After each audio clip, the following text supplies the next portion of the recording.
আজকে আমি তোমাদেরকে এই জুয়েলারির বিনাটা কিভাবে করেছি সেটাই তোমাদের সঙ্গে শেয়ার করব।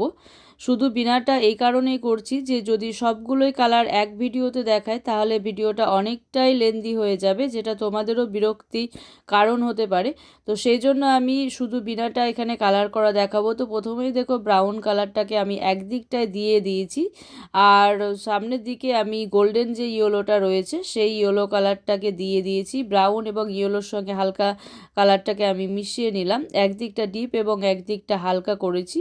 আর এখানে দেখো যে বোতামগুলো আমি ব্রাউন কালারের করেছি এবং ব্রাউন আর ইয়েলো কালার দিয়ে যে শেডটা হয় সেই শেডটা দিয়েই পুরো এই ছবিটা করেছি। যেহেতু ব্যাকগ্রাউন্ডটা আমি কালার করে ফেলেছি, তো সেই জন্য ব্যাকগ্রাউন্ডে যাতে কালার না লেগে যায় তো একটু সাবধানে করতে হচ্ছিল।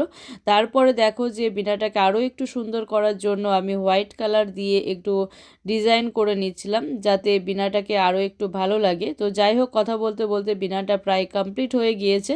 তো তোমাদের কেমন লাগলো তোমরা অবশ্যই জানিও। ধন্যবাদ সকলকে, ভালো থেকো সবাই।